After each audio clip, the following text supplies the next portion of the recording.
Seperti biasa, saya start dari IHSG dulu.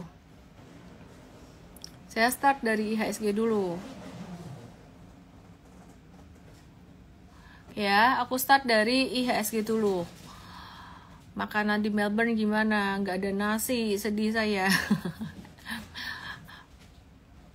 Oke, komen aku turn off dulu ya.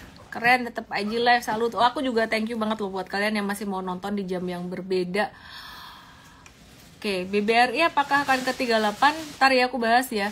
Nah, hari ini IHSG itu turun 0,12%.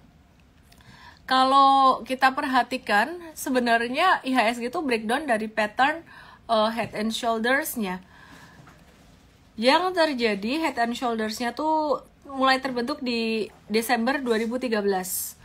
Terus ada head-nya dan shoulders breakout sekitaran bulan Juni awal 2024 ya, 2024 gitu. Juni awal di situ. Nah, kalau kita lihat sebenarnya dari aku matiin dulu komennya, nanti aku nyalain lagi ya kalau pas aku lagi nggak di chart, biar kalian semuanya bisa nonton chartnya. Boleh nulis di question box juga kalau pas komennya mati. Saham BBRI gimana prospeknya? Ini banyak banget yang nanyain. Ini aku pindahin ke sini ya. Jadi high dari puncak pattern head and shoulders yang terjadi di 14 Maret, aku tarik ke bawah. Tempat dia breakdown itu projectionnya sekitaran di level 6612. Jadi sekitaran 6612. Kalau ngikut chart sih berarti IHSG support dari pattern breakdownnya head and shoulders tuh sekitaran area itu. Dan menariknya sekitaran 6612 tuh ada sekitaran 6612 itu ada support juga dekat banget dengan 6612 itu sekitar level 6633. Nah, 6633 ini adalah low atau level terendah pada November 2023. Tanggal 1 November 2023. Bentar ya.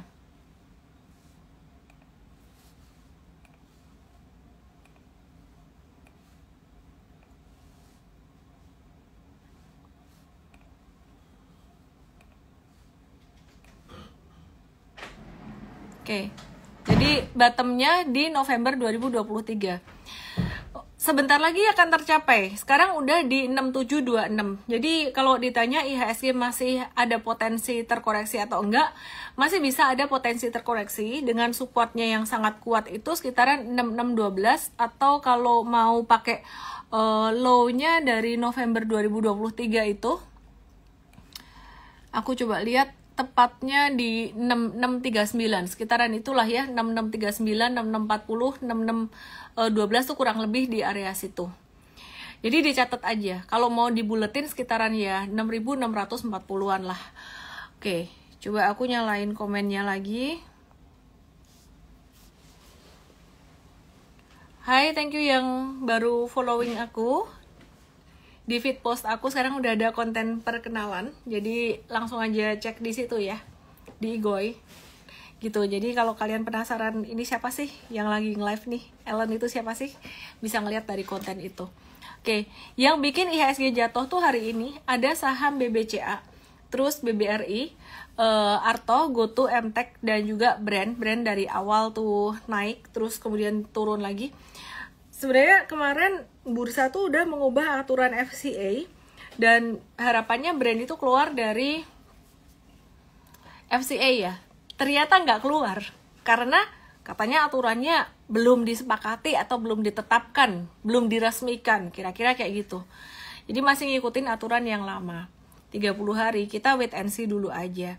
Ya, jadi itu yang mempengaruhi IHSG turun juga, salah satunya brand ini tadi. Oke, jadi gimana dong buat saham BRI-nya gimana? Wait and see dulu nggak sih? Nanti ya aku bahas di belakang ya. Nih Ojin bilang, sell on May, June, July, and go away, don't come back katanya. Kalau institusi itu dia udah sell dari April, Mei, Juni dia udah jualan, tapi jualannya udah semakin sedikit. Nanti kita lihat pada saham-saham big banks itu gimana. Sementara masih ada beberapa potensi buat trading. Masih pesimis Miss, IHSG bisa tembus di bawah 6640. Katanya seperti itu nih, ada yang beberapa yang masih pesimis juga. Kalau aku sih sebenarnya mau IHSG turun atau sideways, selama masih ada potensi untuk trading masih nggak apa-apa. Jadi masih bisa trading dikit-dikit, terus justru malah potensinya tuh malah kelihatan lebih jelas. Nanti aku akan kasih lihat ya.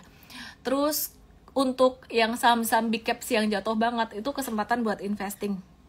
Kabar baik atau kabar buruk nih? Kabar baik menurut aku, kalau IHSG-nya bisa sampai 6640. Kenapa? Karena itu dikit lagi. Jadi jarak dari saat ini ke IHSG 6640 itu cuman turun sekitar 1%-an kayaknya dari level sekarang, 1%-an. Jadi itu nggak turun jauh gitu. Oke, terus aku mau review beberapa saham selain Big Banks pastinya. Saham-saham second liner kayak Java INTP, Mayora ADMR. Terus aku mau jawab pertanyaan tebak-tebakan aku di feed post juga. Hari ini market value 10,1 triliun, di pasar reguler 8,8 triliun rupiah doang, dan di pasar negosiasi ada 1,2 triliun. Di pasar reguler itu ada BRI, BCA, dan BMRI yang banyak ditransaksikan. Terus di pasar negosiasi itu ada TLKM, BBRI, dan BMRI. Nah, asing hari ini masih net sell sekitaran 762,9 miliar di pasar reguler. Terus yang banyak dijual masih BRI. Nah, asing nih banyak banget ya, dia punya saham BRI ya. Terus BCA 135,8 miliar. Terus Bank Mandiri 102,7 miliar dan GoTo 56,1 miliar. By the way, GoTo sekarang jadi Gocap gitu. Dia kira-kira bakalan jadi FCA nggak sih? GoTo bisa masuk ke FCA kalau sampai dia itu memenuhi kriteria yang pertama. Jadi harga rata-ratanya di bawah 51 atau Gocap itu selama 6 bulan gitu. Jadi kalau dia Gocap selama 6 bulan itu bisa masuk ke FCA gitu ya. Oke, terus hati-hati yang punya GoTo. Aku mulai mau bahas dari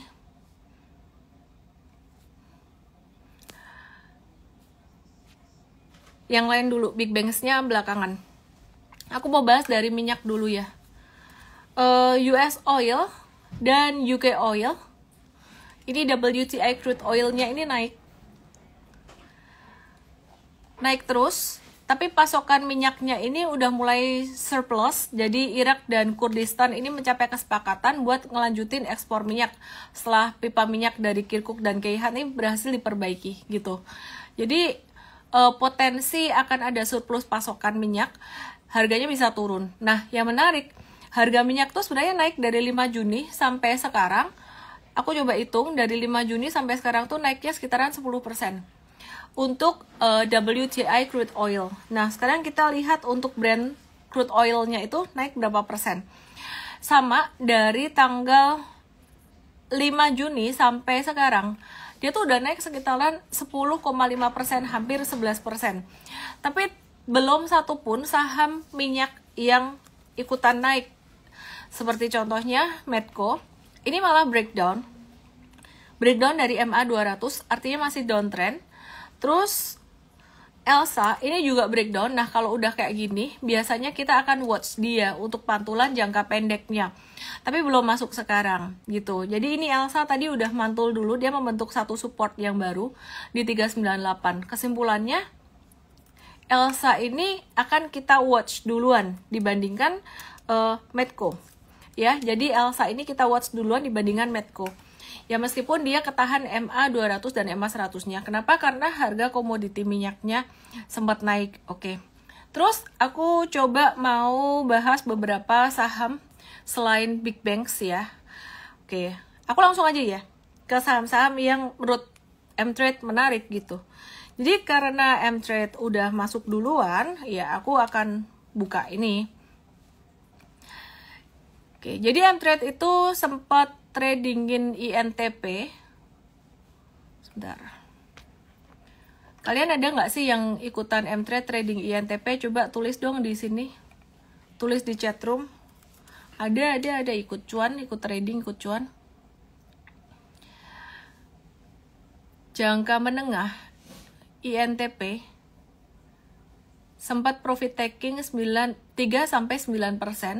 pada 12 Juni kemarin, dan ini tadi kita masuk lagi. Kita lihat ya. Sorry, aku matiin dulu ya. Indosemen Tunggal Prakasa, ini aku ada share, aku ajarin anakku juga dikit-dikit lah, saham dikit-dikit. Aku nggak ngajarin yang sampai gimana banget, biar nggak bosan ya. Perhatiin, INTP itu, dia tuh udah downtrend banget sejak Agustus 2023. Turun, dia sudah downtrend banget, terus memasuki bulan April 2024. Kemarin anjloknya parah karena harga batu baranya naik. Nah, baru belakangan ini mulai recover. Recovernya, dia mulai membentuk kemarin pattern mirip seperti double bottom, tapi ini sebenarnya ada namanya yang lain. But nggak usah dibikin complicated, kita ya bilang aja ini mirip double bottom. Dan dia breakout dari 7075. Terus kemudian dia turun lagi ngedeketin angka 7075 gitu. Jadi ada double bottom, terus breakout, dia balik ke bekas breakoutnya di 7075. Ini artinya ada pullback. Jadi tadi aku sempat berhenti bentar, ngemper bentar. Di mana tadi ya? Ada satu tempat wisata di Melbourne tadi ya.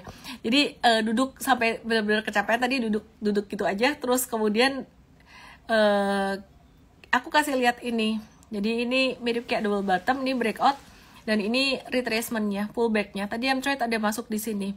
Nah, base price tuh di 7075, tapi nggak bisa pas dapat 7075. Kalau dapat di atas dikit, bahkan sampai level 7600 pun, 75, 76 pun ini masih oke. Nah, upside-nya bisa sampai sejauh apa sih INTP? Kita coba cari resistannya yang paling kuat. Resisten kuatnya tuh kalau menurut saya, yang menurut tim M-Trade juga, di level 85. 85-an ini lumayan kuat. Kenapa? Karena 85 di sini breakdown gede. Ya, jadi dari sideways ke downtrend, guyurannya kencang banget. Di 85 ini banyak yang nyangkuters, 8.500. Nah, kesimpulannya untuk trader jangka pendek, di level 8.500 ini resisten kuat. Di sini mulai siap-siap untuk profit taking. Ya, 8.500. Nah, sebelumnya ada resisten kecil-kecil memang, kayak 7875 ini high pada tanggal 11 Juni, waktu itu sempat kebentuk puncak gitu. Tapi anyway, ini yang kuat di 85. Terus yang kuat lagi yang kedua ada di sekitaran 9.300-an. Ini ada double resistance dari MA 200 dan dari puncaknya pada Januari 2024. Oke, sebelum aku lanjutkan, buat INTP kesimpulannya saat ini tuh lagi di area pullback. Yang mau nitip dikit buat, maksudnya nitip tuh nitip ke sahamnya, inilah kira-kira beli dikit buat jangka pendek upside sampai 8.000 sampai 8.500. Itu masih memungkinkan. Stop lossnya kalau jatuh di bawah 7.000 kira-kira kayak gitu ya. Nah, jadi bisa buat jangka pendek untuk beberapa hari. Jangka menengah mau menabur benih dikit untuk jangka menengah ya, barangkali bisa dituai buahnya lebih banyak kalau jangka menengah biasanya. Itu bisa juga. Sampai di sini paham nggak? Buat INTP-nya yang paham boleh dong tulis paham. Yang nggak paham boleh belajar di Trading Academy. Cara belajarnya gimana? Langsung aja ke sini, URL ini yang ada di Igoi aku itu ada tombol WA ya, jadi ada tombol WA gitu, langsung aja dipencet di situ atau ke di sini nih URL ini. Masalahnya di TokTok itu sensitif banget, aku begitu ngomong URL apa langsung di iniin mtrade.id garis miring ACADAME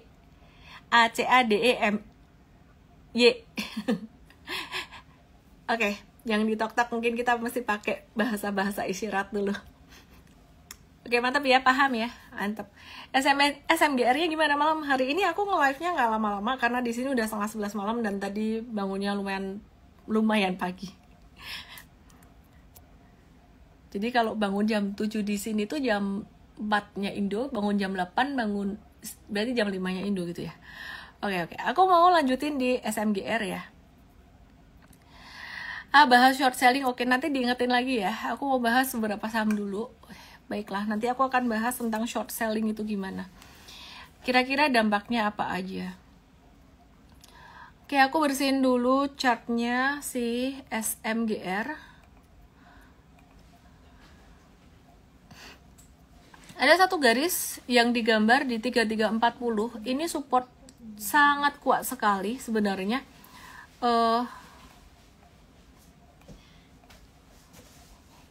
Bentar ya. Bye-bye. Not, bukan sama yang live. Udah. Itu ada saudara mau pergi.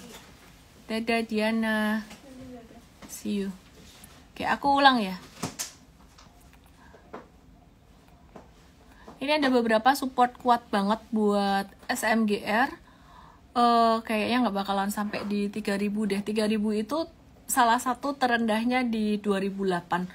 Puarah SMGR ini dia udah mencapai level terendah sejak tahun 2009. Dia mencapai level terendahnya sama seperti tahun 2009 saat ini. Jadi sebenarnya kalau ditanya secara valuation pun juga murah banget gitu loh. Cuman prospeknya gimana? Kita jangan cuma melihat valuasi murah, tapi prospeknya ke depan tuh gimana. Nah, kalau ngebaca fundamental tuh sebenarnya agak-agak subjektif ya. Selama investor besar atau big institution mereka tidak percaya dengan tesis fundamental tersebut, mereka belum tentu mau ngeborong itu. Jadi kita ngelihat dari technical chartnya aja dulu. Kalau ngelihat technical chartnya hingga hari ini masih INTP yang lebih menang daripada SMGR dan juga saham-saham persemenan yang lainnya. Ya, jadi masih INTP masih lebih menang. Saat ini memang SMGR tuh ketahan di supportnya 3430 ya, ini salah tulis nih 3340. Supportnya ketahan di 3430 atau 3400 lah, saya bulatin ya. Supportnya di 3430 atau di 34 gitu. Ini potensi ada pantulan atau membentuk double bottom sehingga SMGR ini potensial untuk kita watch juga untuk buy on weakness. Tapi kita lagi nitip sendalnya di INTP karena memang chartnya memang lebih bagus dan secara likuiditas dia juga sudah lebih stabil gitu. Jadi untuk SMGR sendiri upside jangka pendek itu sampai ke level 4100-an. Nah, kalau dihitung dari sekarang, ini sekitar upside-nya, wow, 17% sampai ke area itu. Mungkin nggak usah muluk-muluk ya. Pantulan 10% itu udah sangat bagus sekali di kondisi market sekarang. Ini bahkan 5% pun udah oke. Stop loss kalau misalkan dia jatuh di bawah 3430. Hari ini aku tajam banget ya. Jadi tajam banget ya. Aku langsung kasih tahu gitu karena aku nge-live-nya nggak lama ya malam ini ya. Udah 10:30 malam di sini. Oke, terus ini ada yang minta MAPI dan sebagainya. Aku mau bahas untuk INTP. Tadi kan aku udah bahas fundamentalnya, udah bahas teknikalnya ya INTP ya. INTP ini secara fundamental dia tuh mencatatkan pertumbuhan volume penjualan semen sebesar 21% secara tahunan pada Mei 2024. Dengan total market share-nya itu naik ke level 29,3%. Dibandingkan dengan Mei 2023 itu cuma 27% akibat konsolidasi dengan semen gerobokan. Nah, itu yang jadi salah satu sentimen positif buat INTP dan yang mendorong investor besar untuk lebih memilih INTP untuk saat ini. Sehingga INTP udah bisa breakout duluan dari stage 1-nya, sementara SMGR dan yang lain saham semen lain masih di stage 1, masih di bawah banget gitu. Oke, terus hasil itu tadi juga didorong karena pertumbuhan dari Pulau Jawa itu naik 25% secara tahunan dengan market share-nya naik 37% dibandingkan dengan Mei itu sekitaran 33,4% di Pulau Jawa. Gitu ya. Oke, terus kemudian aku akan review lagi. Ya, siapa yang tadi ikut tebak-tebakan di feed post live feed post Instagram aku? Siapa yang tadi ikut tebak-tebakan di situ?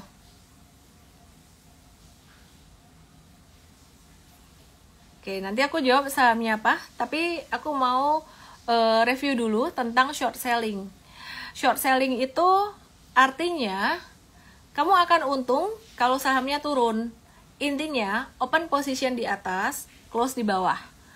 pinjam saham dulu gitu ya ceritanya. Sebenarnya short selling ini tuh sudah ada dulu banget, terus kemudian ditutup pada masa pandemi Maret 2024. Pada masa pandemi Maret 2023. Tujuannya supaya harga saham nggak jatuh lebih dalam, menahan kejatuhan harga saham lebih dalam pada masa pandemi 2020 kemarin. Pertanyaannya, sebelum tahun 2020, emangnya ngefek banget nggak sih short selling itu? Saya udah trading dan investasi saham tuh sejak tahun 2007, sebenarnya nggak terlalu ngefek. Yang short selling itu cuman dikit doang gitu loh, ya. Jadi maksudnya tuh nggak terlalu ngefek ke harga sahamnya. Nah, jadi untuk trader-trader gimana dan investor tetap sama. Perhatikan fundamental untuk investor dan likuiditas, trader itu masih memperhatikan teknikal dan likuiditas masih sama. Nah, untuk saham-saham yang available untuk di short, kalian nggak perlu khawatir, nggak perlu takut. Likuiditas jadi nomor 1 yang diperhatikan sekarang. Lebih penting daripada teknikal dan lebih penting daripada fundamental. Likuiditas tuh bicara tentang berapa banyak saham yang diperdagangkan hari itu, dan juga kalau diperhatikan dari bid dan offer, permintaan dan penawaran itu stabil tinggi terus. Jangan sampai ada satu hari dia naik tinggi, besoknya tuh kering, jadi saham tidur. Jangan sampai terus dia likuiditasnya kering terus tiba-tiba bangun kayak gitu. Nah, sisi negatifnya apa ya? Sisi negatifnya pastinya bandar, jadi dia bisa cuan dua arah. Jadi bisa naikin dia cuan, dia bisa nge-short sell, dia bisa cuan juga. Jadi bisa cuan dua arah lah bandar lah ya. Jadi tapi sebenarnya tanpa short selling pun si bandar atau market maker itu dia juga bisa cuan ketika harga saham turun. Kenapa? Karena dia bisa buyback di bawah gitu. Intinya sih sebenarnya aku kalau mau nitip pesan buat teman-teman semuanya, gak usah terlalu dipusingin lah. Short selling FCA itu gak usah terlalu dipusingin. Karena sebenarnya kalau kita milih saham-saham yang fundamentalnya oke, likuiditas oke, technical oke, itu less likely masuk ke FCA. Full call auction itu dikit banget kemungkinannya gitu loh. Jadi resiko itu tuh sebenarnya kecil kalau kamu bisa milih sahamnya. Nah, demikian juga dengan short sell, kalau kita bisa melihat emiten itu yang secara trennya oke, kemudian likuiditas oke, itu kemungkinan untuk tiba-tiba dibanting ke bawah, untuk tiba-tiba dihajar itu kecil juga. Intinya nomor 1, sebelum kita memikirkan saham apa yang kita mau beli, sebaiknya pikirkan dulu berapa banyak uang yang kamu mau masukkan di saham dan siap dengan risikonya. Itu yang kalian mesti highlight. Yang kalian mesti highlight itu ya, penting banget saham yang kalian berapa banyak uang yang kalian mau masukkan di saham dan siap dengan risikonya. Oke ya. Terus maksudnya kalau turun harus ada yang beli atau gimana? Udah nggak usah dipusingin. Kalau kalian pusing tentang short sell itu apa? Udah kalian buka aja satu akun forex, pakai demo account, terus kalian coba lakukan transaksi short sell. Kalau pas harganya turun, untung. Kalau pas naik, rugi. Gitu loh. Wes, gak usah pusingin dan transaksi saham seperti biasa. Karena sebelum 2020 itu udah ada short sell dan ya aku trading oke-oke aja. Ya masih untung-untung aja gitu loh ya. Oke?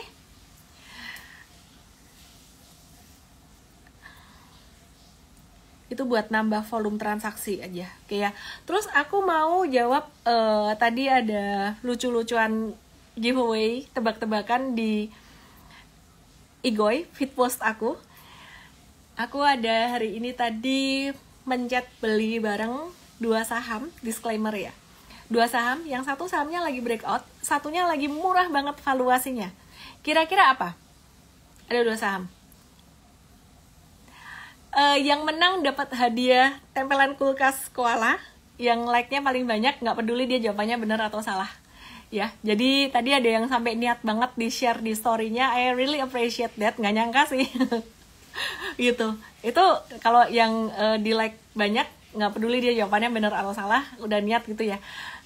Ya aku kasih hadiahnya. Oke ya.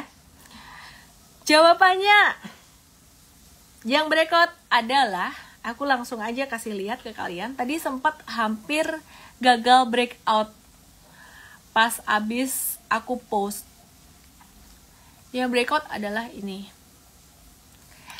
Java Confit Indonesia udah masuk ke watchlist kita berhari-hari. Berhari-hari kita udah watch. Ya, jadi nge-watch saham itu tidak melulu harus yang breakout melulu. Ini tuh turun loh, berhari-hari itu turun tapi kita masukin ke watch list. Nah, kenapa kita bisa masukin ke watch list? Simply karena sebenarnya, nah ini yang kita akan bahas lebih banyak di workshop Super Trader, case study kayak gini nih. Terus alumni Trading Academy pun kita juga akan perlengkapi ya.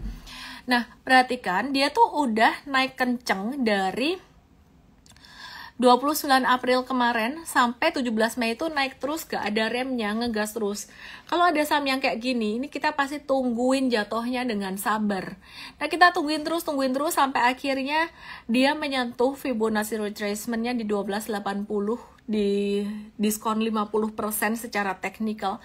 Jadi habis naik kenceng.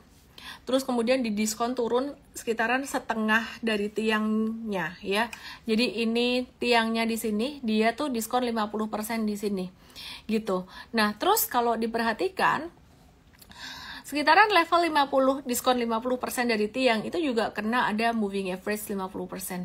Nah, hari ini tadi kita nunggu dia mesti breakout dari benderanya dia gitu. Jadi abis naik terus kan turun nih. Nah, turun ini kita anggap benderanya. Kita mesti tunggu dia breakout. Hari ini tadi breakout. Mungkin kalau ada yang nanya, kok ini review buy-nya angkanya tinggi banget sih, ngejar harga nggak sih? Kita harus nunggu dia punya breakout, confirm. Kalau enggak, nanti kena atap, justru malah dia bisa jatuh lagi. Nah, ini dijelasin juga di Trading Academy. Di Trading Academy M-Trade. Aduh, suara sendiri. Oke ya, ini dijelasin di sini. Dan Trading Academy hari ini lagi ada promo di situ, bonus 4 bulan spesial Hari Produktivitas Dunia. Langsung aja ke mtrade.id/academy. Dan perhatikan di sini, ini breakout di sini. Tadi aku kasih lihat anakku sih ini. Oh, ini pattern bentuknya flag. Mungkin kalau ada yang mulai nanya, wah ada nggak kelas buat anak-anak? Better yang belajar orang tuanya aja deh. Terus sharing ke anaknya dikit-dikit, karena itu yang aku lakukan. Anak tuh kalau ditaruh di kelas 2 hari langsung dia bosan dan dia bisa lupa, karena setiap hari dia sekolah dia butuh bimbingan, malah dia ke distract kegiatan sehari-hari. Tapi kalau orang tuanya yang ikut, bisa dijadiin gaya hidup, ngobrolin soal ini sehari-hari gitu ya, terutama pas musim liburan. Nah, perhatikan untuk Japfa sendiri ketika dia breakout, ini dalam jangka pendek resisten terdekatnya atau potensinya dia bisa menuju ke 1470, dan kemudian the nextnya projection ya, ini saya nggak mau bilang target, projectionnya bisa sampai ke level 1745 gitu loh. Jadi ini menarik sih.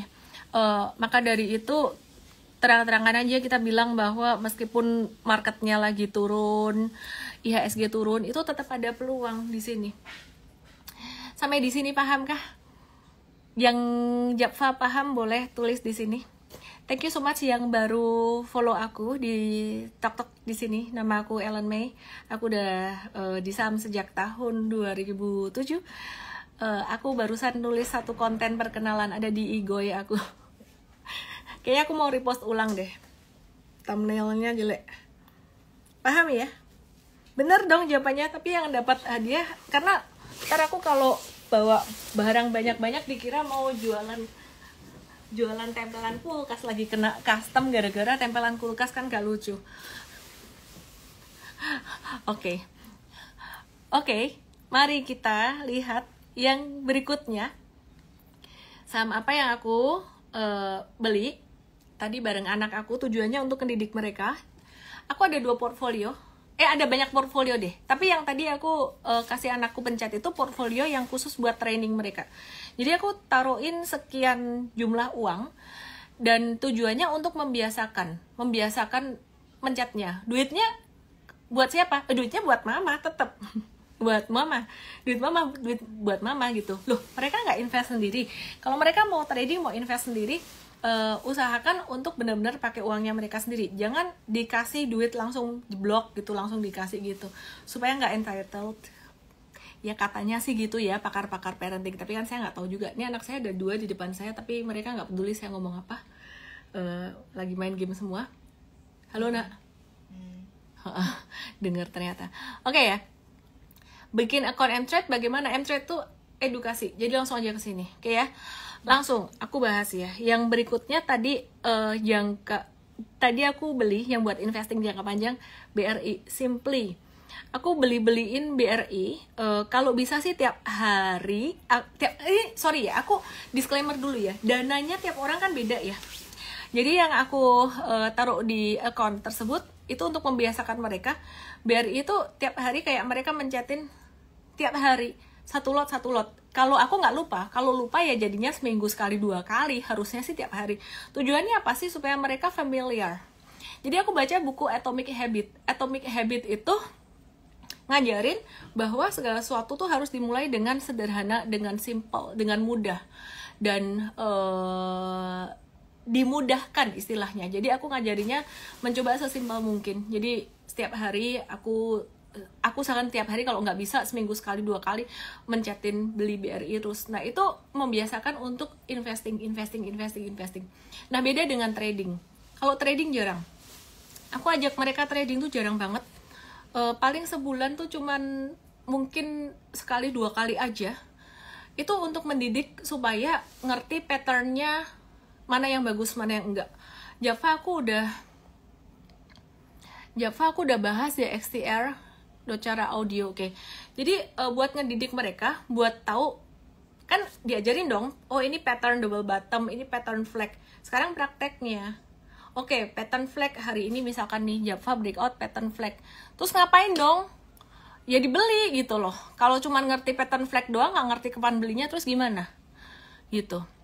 Kundarto Yohanes yang sudah ikut event dapat diskon nggak kalau mau ikut M-Trade? Kalau ikut workshop Super Trader bulan Juli ini, 6-7 Juli ini, dan udah full ya.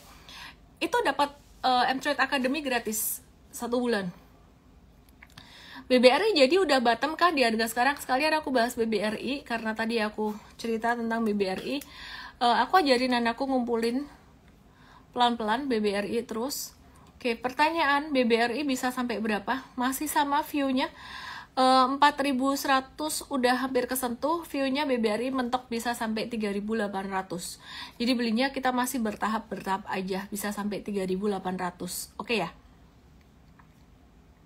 Yang karyawan bisa nyicil sebulan sekali BBRI, ya nggak masalah, nggak apa. Nggak harus, intinya nggak harus sama kayak aku gitu loh. Ya, jadi BRI masih bisa sampai ke 38. Kita ngelihat bahwa guyurannya sebenarnya udah nggak setebal di bulan April kemarin. Nih kelihatan kan ya. Di sini di bulan April tuh guyurannya tuh tebal banget. Nah, ini di bulan Juni ini perhatikan, kita lihat monthly chart aja lebih kelihatan nih. Aku bersihin chartnya. Perhatiin di sini. Aku matiin komen sebentar biar kelihatan chartnya. Buat yang udah ngikutin live aku berkali-kali ya, aku minta tolong kalian bantu jawab konten aku di Igoy yang barusan post tentang BBRI. Jadi perhatikan BBRI itu aku kasih lihat ini di bulan Maret 2020 ya, jatuh signifikan. Nah, kemudian dia masih bisa jatuh lagi di April dan Mei 2020. Artinya setelah guyuran kencang itu masih bisa jatuh 2 bulan berikutnya.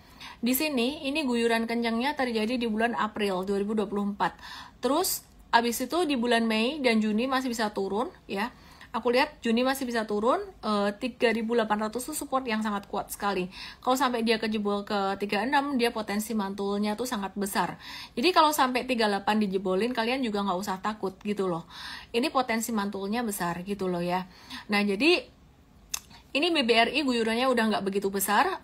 Intinya terlepas dari cara atau sistem analisis apapun, mau pakai technical, mau pakai fundamental, mau pakai valuation, yang terpenting nomor 1 itu adalah money management. Pertanyaannya, tadi ada yang nanya, bisa nggak sih false breakout? Bisa nggak sih false mantul di support? Semuanya bisa terjadi. Jadi nggak bisa persis plek-plekan banget. Kalau misalkan kita ada bahas, oh supportnya tuh di level 3.800, jebol dikit ke 37 atau 36, abis itu baru mantul lagi, bisa nggak? Bisa. Oh, Java misalkan tadi udah breakout dari pattern flag-nya, terus dia gagal breakout jadi balik lagi ke bawah flag-nya, bisa nggak? Bisa banget. Jadi apapun bisa terjadi. Nah, tapi kita di sini main probabilitas. Jadi sebenarnya trading investing itu adalah the game of probability. Kalau kalian bilang jangan main saham, jangan main saham. Ada benernya, ada nggak benernya. Jangan main itu dalam arti mindsetnya jangan asal-asalan gitu loh. Strateginya jangan asal-asalan. Tapi kalau kalian bilang it's the game of probability, itu benar. Artinya kita sebenarnya lagi berusaha mencari probabilitas di mana harga itu potensi naiknya lebih besar daripada turunnya. Dan itu tidak bisa semuanya potensi 100%. Tetap ada misalkan 5% atau 10%-nya di mana itu tuh gagal. Bahkan market maker pun atau big money, bandar pun bisa kena pentung bandar yang lainnya. Mungkin kalian mikir-mikir, jadi siapa dong yang paling menangan? Emiten kah yang paling menangan? Waduh, itu nggak usah dipikir sampai di situ ya. Intinya kita retail pun bisa ikutan cuan. Miss minta pencerahannya, saya punya BCA di average 8950 karena keterbatas modal. Kalau saya switch ke BRI saya nggak, sayang banget. Biarin aja, gak usah muter-muter yang udah di BCA aja. BCA itu kuat banget ya. Jadi yang lain turun ya, BRI, BMRI sebenarnya semua turun, tapi BCA turunnya tuh nggak terlalu signifikan. Jadi BCA tuh just hold aja lah ya. Apalagi sebentar, ini sekarang harga di 9050, di 89 sih sebenarnya lagi nggak murah-murah amat, cuman BCA dijaga gitu loh. Yang ngejaga siapa? Ya mungkin institusi yang suka gitu. Dan aku nggak tahu juga sih apakah grup Jarum ikutan ngejaga atau enggak ya. Yang jelas ini institution darling. Big Banks kan ada short sale, apakah bakalan makin merosot? Kalau udah ngomongin Big Banks itu fundamental yang bicara. Jadi selama investor asing melihat bahwa valuasinya masih murah, dia akan masih hold. Jadi sebelum tahun 2020 itu juga ada short sale, tapi kalau kita perhatikan saham-saham big banks dari tahun-tahun sebelumnya nih, perhatikan aja nih chart di sini nih. Nih ya, ini BCA ya, dari sejak tahun berapa nih? Oke. Sampai tahun 2020 baru turun ya, Maret ya. Tapi sebelumnya kan dia naik terus, nggak kayak saham komoditas dalam jangka panjang bisa sideways. Nih contoh ya, aku kasih PTBA. Makanya kalian yang dividend investing PTBA mesti siap nih, jangka panjang dia bisa zigzag loh, bertahun-tahun nggak kemana-mana. Kayak jangka pendeknya naik kenceng, tapi jangka panjangnya dia tertingginya sekitaran level berapa nih? 5.000-an PTBA dulu pernah stock split kayaknya. Oke, jadi intinya tuh sebenarnya kalau buat big banks kalian nggak usah mikir kena short sale nggak terlalu signifikan lah kayak sebelum tahun 2020 kemarin. Oke, aman ya. Nah, terus aku mau bahas saham. Tadi banyak juga yang ngejawab Unilever gitu. Sebenarnya nggak salah sih, Unilever itu kemarin sempat ada breakout, tapi hari ini dia balik turun lagi. Apakah breakoutnya false? Enakan short daripada average down kalau mau trading? Enggak juga sih. Karena kalau kamu salah nge-short ya, itu justru malah lebih ribet. Saham, nanti aku kasih lihat alasannya kenapa. Aku bahas dulu Unilever. Unilever tuh kemarin sempat breakout, terus hari ini turun lagi, tapi dia nggak nembus benderanya. Jadi ada bendera segitiga di Unilever. Jadi hari ini just normal correction atau just normal retracement aja. Oke, terus berikutnya aku mau bahas sama apa lagi ya. Di M-Trade ada beberapa yang menarik sebenarnya, tapi kayaknya nggak bisa semua aku bahas di sini. Jadi ini aku bahas, ini Mayora menarik juga. Dia ada pattern inverse head and shoulders buat Mayora di sini. Sebentar. Rush. Ting. Dan M-Trade udah review buy. Tadi sebenarnya breakout dari 2410 terus gagal breakout. Nah, ini pelengkap aja gitu ya. Pelengkap aja. Lagi di OC, iya aku lagi di OC. Terus apa kabar rupiah? USD IDR, kita lihat ya. Rupiahnya sedikit menguat. Tapi ini USD lagi kuat-kuatnya. Dia potensi menuju 16.800. 16.700 sampai 16.800-an. Ini tertingginya di 2020 kemarin. Dan kalau ngelihat di 98, tahun 98, itu level tertingginya di 16.850. Jadi ada potensi menuju ke situ juga, tapi nggak langsung gitu. Jadi kalau kalian nanya resikonya sampai ke 16.8, 16.7 itu bisa.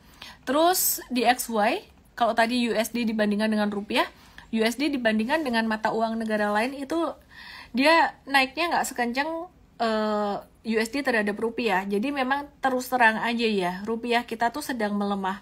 Nah, pertanyaannya kenapa rupiah melemah? Ada banyak faktor. Dan salah satu di antaranya tuh kemarin sempat dibahas bahwa investor-investor asing, orang-orang yang di luar sana, mereka tuh khawatir dengan plan ke depan dari presiden terpilih. Ini nothing political sama sekali ya. Yang kabarnya bisa membuat rasio utang Indonesia itu jadi membengkak. Nah, tapi itu udah dibantah sama timnya Pak Prabowo gitulah ya. Udah dibantah, katanya nggak akan kok bikin utangnya jadi ngebengkak meskipun ada makan siang gratis atau makan pagi gratis gitu loh. Cuman saya sendiri, meskipun saya nggak pilih nomor 2 kemarin, saya pilihnya nomor 3, just for information, biar nggak dikira pom-pomin Pak Prabowo gitu ya. Saya pribadi melihat meskipun demikian ya, meskipun view dari asing rada-rada negatif kayak gitu, kita ngelihat bahwa program-program yang dilakukan oleh pemerintahan ke depan, kelanjutannya Pak Jokowi, melanjutkan Pak Jokowi punya program IKN, hilirisasi dan sebagainya, itu masih bisa ngedorong perekonomian. Jadi masih akan ada pertumbuhan perekonomian di Indonesia. Apakah juga masih akan ada korupsi? Wah, kayaknya kalau korupsi mah di Indonesia udah dari zaman dahulu kala agak-agak susah diberantas ya. Saya juga nggak tahu di zaman kedepannya gimana. Hopefully bisa semuanya lebih baik ya. Jadi zaman Pak Jokowi mungkin lebih baik, ke depan harapan kita akan lebih baik lagi. Siapapun pemimpinnya masih akan ada korupsi saya rasa. Jadi ini it's not the matter of nomor 1, 2, atau 3 gitu loh. Oke ya, jadi saya lagi ngomongin ekonomi, bukan ngomongin political. INKP, review dikit pendapatan INKP itu turun 23,77%, laporan keuangannya dan laba bersihnya juga turun 1,5%. Jadi kita wait and see dulu untuk INKP-nya. Terus Unilever, ini JP Morgan menariknya ya, memproyeksikan pertumbuhan pendapatan Unilever akan mulai terlihat di 2025. Nah, upaya ini tuh terlihat dari belanja modal dan promosi yang digelontorin itu mencapai pertumbuhan 7,79% per tahun. Disclaimer on, nggak mau terlalu banyak ngebahas Unilever, nanti dikira pom-pom. Gocap. Ayam udah aku bahas tadi ya Ahmad ya. GoTo gimana dong? GoTo Gocap, correct me if I wrong, setahu saya dia kalau 6 bulan di Gocap dia akan masuk ke FCA. Just to be very careful di sini. Kalau udah Gocap, mungkin kalian perlu mempertimbangkan buat mengurangi posisi di pasar negosiasi. Aku belajar dari pengalaman aku yang aku punya saham Gocap, yaitu di LT. Ya, iseng beli di Gocap dengan harapan kalau naik 5 poin aja ya bakalan cuan 10%, naik 10 poin cuan 20%. Karena pernah melakukan hal itu terus cuan gitu loh. Jadi kayak orang nyebrang jalan tutup mata sekali 2 kali gak apa-apa, diulang-ulang. Akhirnya nyangkut kan. Nah, terus gak dijual juga di pasar nego. Ini jatuh sampai angka 7. Nah, tapi lucunya teman saya ada yang dia tuh main di pasar nego, iseng nawarin saham-saham yang udah digocap, dibeliin separuh harga di harga 20, 25 gitu. Terus dijual lagi di harga gocap, laku. Jadi cuan deh. Tapi that's not my game. Kalau kalian mau kayak gitu harus hati-hati ya. Felis tutup akun aja deh, capek rugi terus main saham. Enggak juga sih. Kayak tadi yang aku mention beberapa saham justru kita masih bisa cuan. Kayak aku belakangan ini beberapa bulan ini tuh tradingnya sih itu ikut M-Trade, terus Inco juga ikut M-Trade, sama terus belakangan ini ada tadi yang aku mention dan aku nggak mau terlalu banyak ngulang. Yudi Suharsono, remek saham ya Cik? Enggak sih, biasa aja ya. Jadi sorry ya, bukan aku tuh menggampangkan, tapi gak ada yang lebih mengerikan dibandingkan krisis 2008.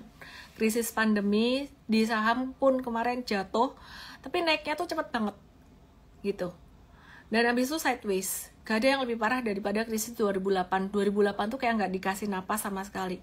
Mantul dikit, wah jatuh lagi. Itu parah banget tuh, sangat traumatik sih sebenarnya 2008 itu.